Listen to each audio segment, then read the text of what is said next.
జీవ ప్రదాతవు నన్ను రూపించిన శిల్పివి నీవే ప్రభు. జీవన యాత్రలో అండగా నిలిచే తండ్రివి నీవే ప్రభు.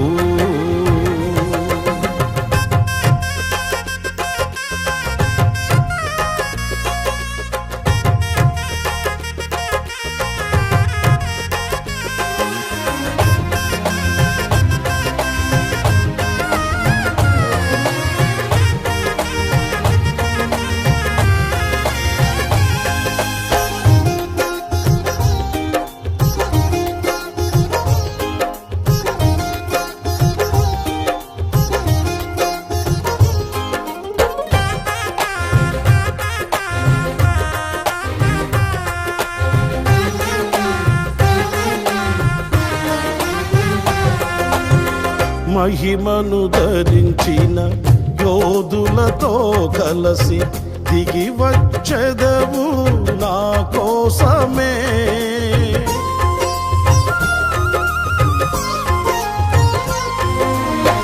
మహిమను ధరించిన యోధులతో కలసి దిగి వచ్చెదవు నా కోసమే. వేల్పులలోన బహుఘనుడవు నీవు, విజయ విహారుల ఆరాధ్యుడవు. విజయోత్సవముతో ఆరాధించెదను, అభిషక్తుడవు నీవని. ఏనాడు పొందని ఆత్మాభిషేకముతో నింపుము నా యేసయ్యా. జీవ ప్రదాతవు నన్ను రూపించిన శిల్పివి నీవే ప్రభు. జీవన యాత్రలో అండగా నిలిచే తండ్రివి నీవే ప్రభు. జగముల నేలే మహిమాన్వితుడా, నాయడ నీ కృపను గాలి హృదయుడా నాపై చూపిన వీడని నీ ప్రేమను ఏమని పాడెదను, ఏమని పొగడెదను. ప్రార్థించండి, పాల్గొనండి. యేసు రక్షించును, యేసు స్వస్థపరచును. Hosanna hosanna. హోసన్నా మినిస్ట్రీస్ వారు నిర్వహించు సువార్త స్వస్థత సభ 2026 జనవరి 11వ తేదీ ఆదివారం సాయంత్రం 6 గంటలకు. స్థలము బిషప్ అజరేయ గ్రౌండ్స్, విజయవాడ. ఈ సువార్త స్వస్థత సభ యందు హోసన్నా మినిస్ట్రీస్ వాక్యోపదేశకులు దైవజనులు పాస్టర్ రమేష్ గారు వాక్య పరిచర్య చేసి కుటుంబ ఆశీర్వాదము కొరకు ప్రత్యేక ప్రార్థనలు చేయుదురు. ఈ రాత్రి నీ పక్షాన కూడా నా యేసయ్య నిలిచి ఈ రాత్రి ఒక అద్భుతం నీ బ్రతుకులో ఆయన చేస్తాడు. నీవు ఇక్కడి నుంచి వెళ్ళేటప్పుడు ఆశీర్వాదకరంగా ఆనంద గానాలతో నీ నెత్తి మీద నిత్యానందాన్ని చేతబట్టుకొని నెత్తి మీద పెట్టుకొని ఆనందంతో నీవు తిరిగి వెళుదువు గాక. శక్తివంతమైన ఆరాధన, మేలుకొలుపు కలుగు సందేశముల కొరకు తరలిరండి. అందరూ ఆహ్వానితులే. మరిన్ని వివరాలకు సంప్రదించండి. హోసన్నా మందిర్, యనమల కుదురు, విజయవాడ.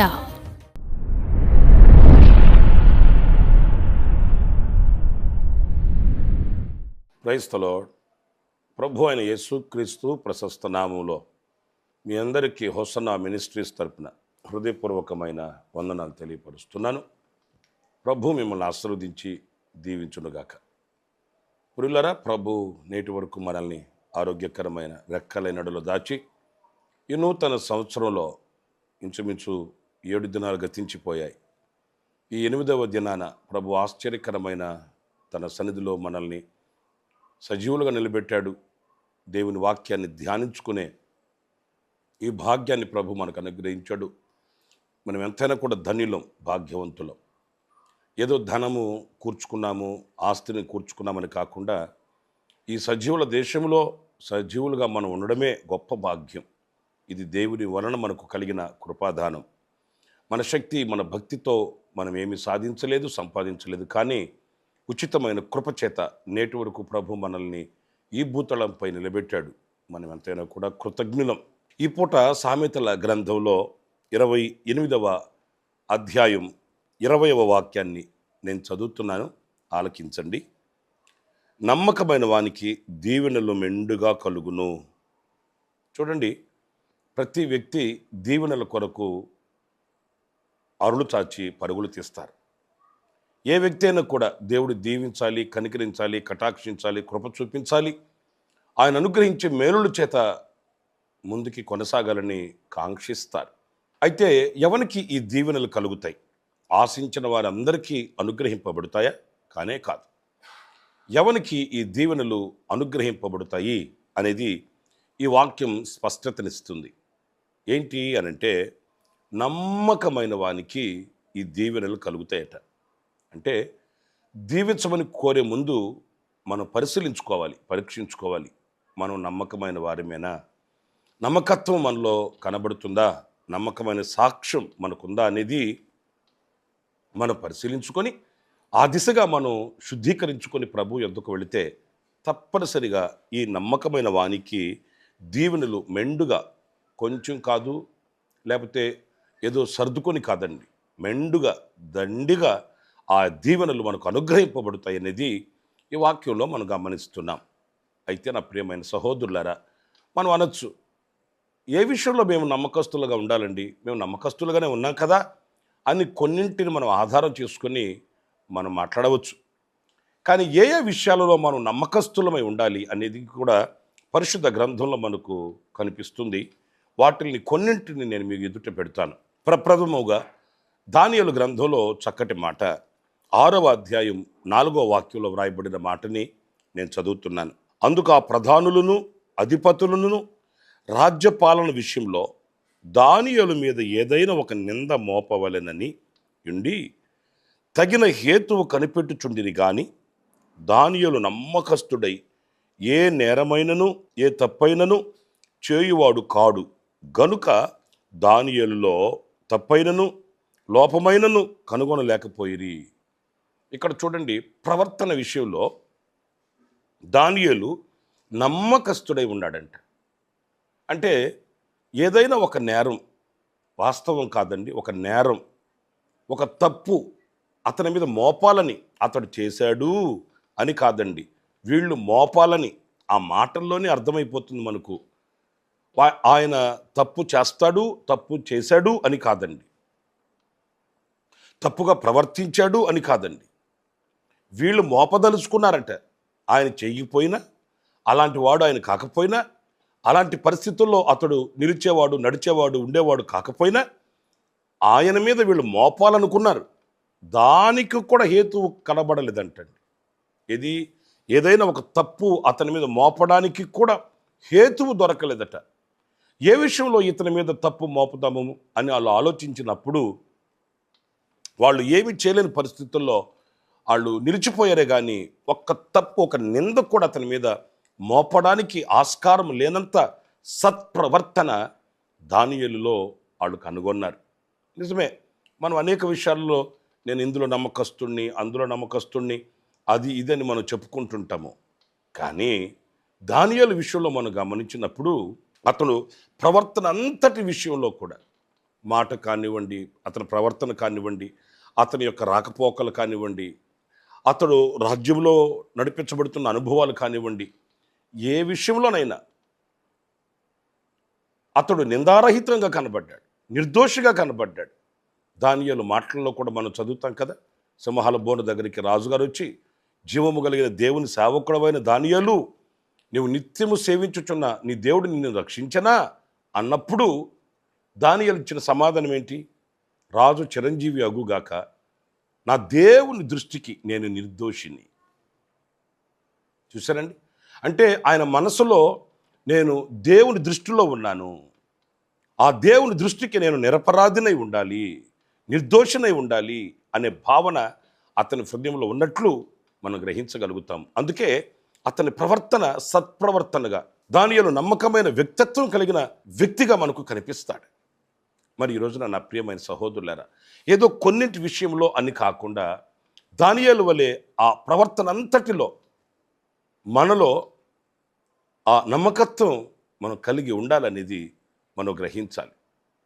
శాస్త్రులు పరిచయాలు ఉన్నారు, కొన్నింటిలో అర్పణలు, కానుకలు, ఇలాంటి అల్పమైన కొన్ని స్వల్పమైన వాటిల్లో మేము నమ్మకస్తులము అని వాళ్ళు సంతోషించుతూ ఉన్నారు.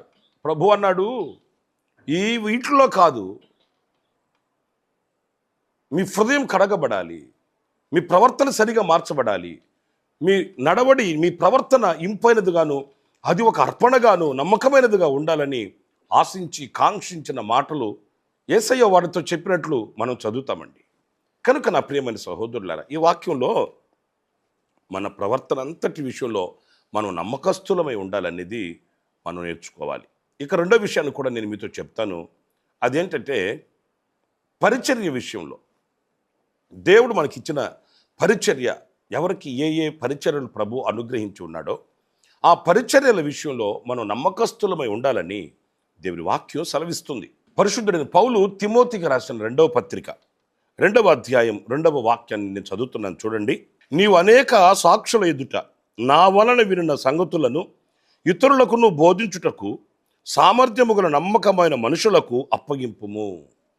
నమ్మకమైన మనుషులకు అప్పగింపుము. పరిచర్య అనేది నమ్మకంతో చేయవలసింది, నమ్మకస్తులైన వాళ్ళు చేయవలసింది, నమ్మకస్తులమై చేయవలసింది. ఇవన్నీ మీరు ఆలోచించాలి. ఈ పరిచర్య విషయంలో మనం నమ్మకస్తులమై ఉండాలట. దేవుడు మనకు అప్పగించినది ఏదైనప్పటికీ కూడా ఆ పరిచర్య విషయంలో జాప్యం చేయకుండా జాగరూకులమై మనం ఆ నమ్మకాన్ని కోల్పోకూడదు.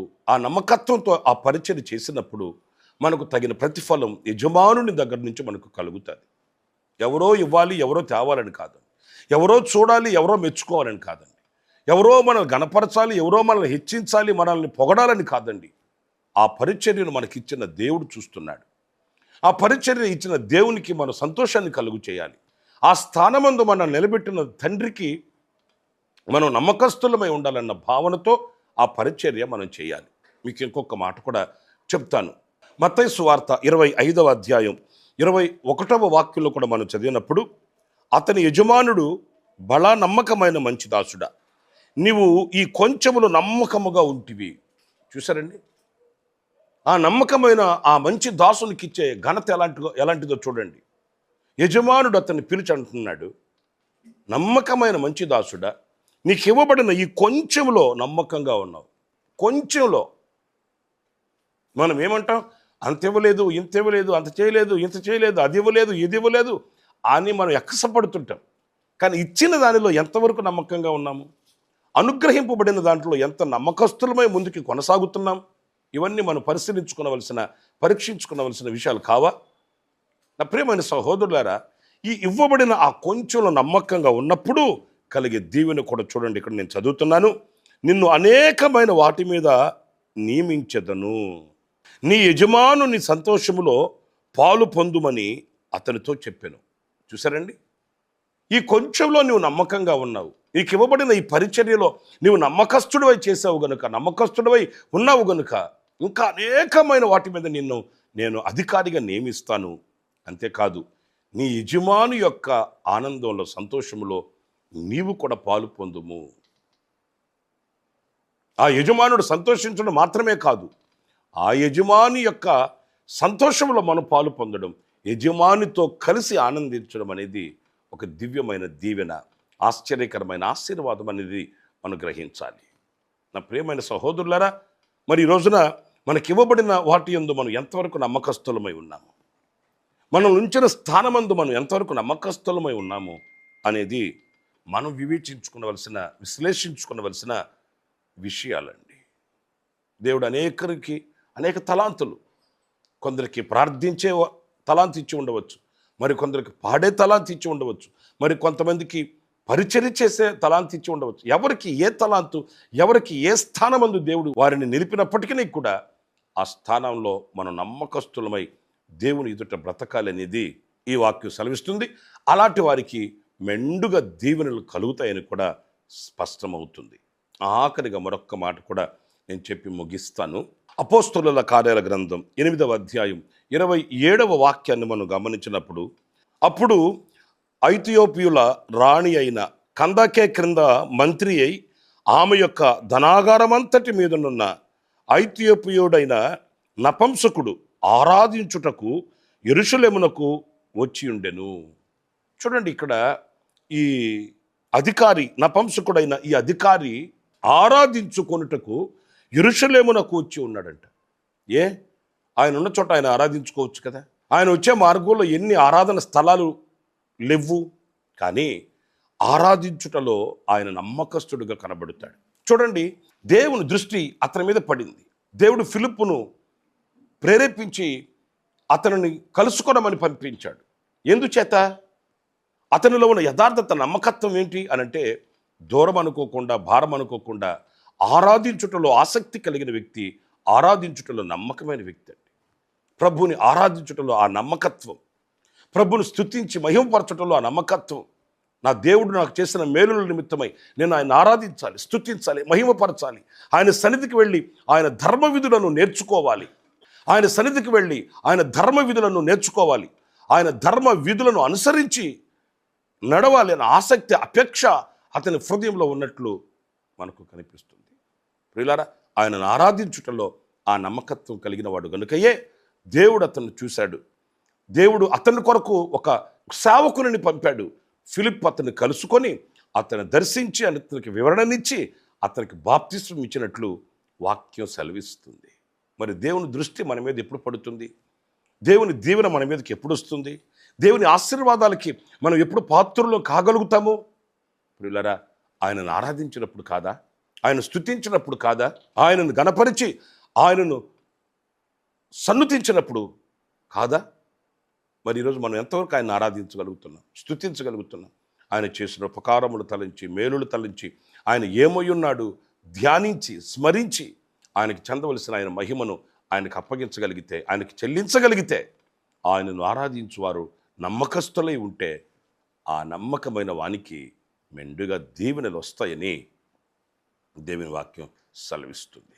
కనుక నేను 3 విషయాలు మీతో చెప్తూ వచ్చాను. ఏ విషయాలలో మనం నమ్మకస్తులమై ఉండాలి అనంటే, ప్రవర్తన విషయంలో మనం నమ్మకస్తులమై ఉండాలి, పరిచర్య విషయంలో మనం నమ్మకస్తులమై ఉండాలి, ఆరాధించుటలో మనం నమ్మకస్తులమై ఉండాలని దేవుని వాక్యం మన ఎదుట నిలుస్తుంది. మనల్ని మనం సరిచేసుకొని నమ్మకస్తులమై ఉండడానికి నిర్ణయించుకుందాం. దేవుని దీవెనలు మెండుగా పొందుకుందాం. ప్రార్థన. జీవాధిపతి అయిన ప్రభువా, మీకు వందనాలు చెల్లిస్తూ, నాయన నమ్మకమైన వానికి మెండుగా దీవెనలు కలుగునని మీ లేఖనాల్లో వ్రాసిన సత్యాన్ని ఇంతవరకు మేము ధ్యానిస్తూ వచ్చాం. ఆ రీతిగా ప్రభువా, మేము ప్రవర్తన విషయంలోనూ, పరిచర్య విషయంలోనూ, అలాగే మిమ్మల్ని ఆరాధించుటలోనూ మేము నమ్మకస్తులమై ముందుకు సాగడానికి మీరు కృప చూపించి నడిపించమని వేడుకొనుచున్నాను. నాయన, మేము దీవెనలు కోరుకుంటున్నామే, కానీ మేము ఏ స్థితిలో ఉన్నామో అనేది మేము గ్రహించలేకపోతున్నాం. ఇదిగో ఈవేళ అలాంటి గ్రహింపు మాకు కలిగేటట్లు జీవాధిపతిగా మీరు మా ఎదుటి ప్రత్యక్షమయ్యారు. వాక్య ప్రత్యక్షతను మీరు మాకు అనుగ్రహించారు. మమ్మల్ని పరిశుద్ధపరిచి మీ దీవెనలకు మమ్మల్ని పాత్రులుగా చేసి నడిపించమని ఈ సంవత్సర ప్రారంభంలో మరొక్కసారి మీ పాద పద్మం ఎదుటికి మేము వస్తున్నాం. గత 7 దినములు మీరు మమ్మల్ని కాపాడుతూ, రక్షిస్తూ, నాయన పోషిస్తూ వచ్చారు. అందుకు నీకు స్తోత్రం.